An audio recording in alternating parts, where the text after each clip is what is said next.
Hello viewers, फिर से mutual fund की ही सीरीज़ को आगे बढ़ते हुए आज हम लोग इक्विटी म्यूचुअल फंड की कैटेगरी से स्टार्ट करेंगे। तो इक्विटी म्यूचुअल फंड में सबसे पहले जो नाम आता है वो लार्ज कैप म्यूचुअल फंड का आता है। तो पहले ये समझते हैं लार्ज कैप क्या होता है। लार्ज कैप क्या होता है कि एक्चुअली में जो भी मार्केट कैप यानी पूंजी के लिहाज से जो टॉप 100 कंपनियां होती हैं उन्हें लार्ज कैप कहा जाता है। और ये कंपनियां, इसमें साउंड लिक्विडिटी होती है। ऐसी कंपनियां जो मार्केट में in terms of share listed होते हैं, तो ट्रेड में ये सबसे ज़्यादा साउंड लिक्विडिटी होती है इनमें।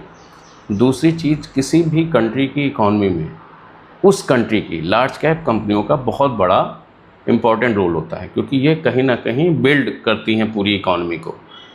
तो ये लार्ज कैप कंपनियां कहलाती हैं। स्टेबिलिटी, अगर हम इक्विटी मार्केट जो पूरी तरीके से मार्केट रिस्क है उसमें भी अगर हम फिल्टर निकालें कि स्टेबल कौन है, तो वो लार्ज कैप कंपनी होती है। तो अगर आप इक्विटी मार्केट में इन्वेस्ट करना चाह रहे हैं और चाहते हैं कि हम ऐसी साउंड कंपनियों में लगाएं, तो वो लार्ज कैप फंड के तहत आप म्यूचुअल फंड में जा सकते हैं। बट ऐसा नहीं है कि लार्ज कैप फंड है तो रिस्क ही नहीं है। वो तो इक्विटी मार्केट का रिस्क तो लार्ज कैप फंड भी लेंगे ही लेंगे।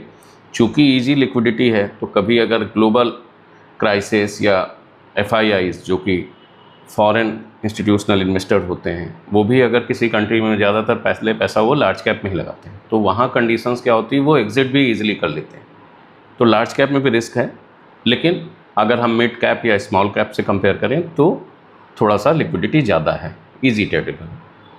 अब हमको कैसे फ़िल्टर करना पड़ेगा, तो एज़ पर कैटेगराइजेशन जो रेगुलेटर ने क्या किया, इस चीज़ को डिफ़ाइन किया। पहले क्या होता था, टॉप 100 या ब्लू चिप कंपनियां, इस तरीके से फ़ंड के नाम आते थे।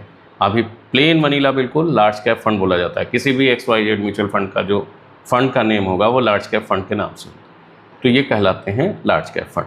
I hope large cap fund आपको समझ में आया होगा, जो पूरी तरीके से टॉप 100 कंपनियों में इन्वेस्ट करता है मार्केट में कैपिटल के लिहाज से। और म्यूचुअल फंड में क्या होता है कि अगर कोई mutual fund large cap fund है तो 80% के आसपास, मतलब 80% पैसा उसे उस म्यूचुअल फंड के अंतर्गत लार्ज कैप स्टॉक्स में ही लगाना होगा। तो ये होता है large cap fund. I hope large cap fund आपको म्यूचुअल फंड में समझ में आया होगा। वीडियो देखने के लिए धन्यवाद। Thank you. नमस्कार।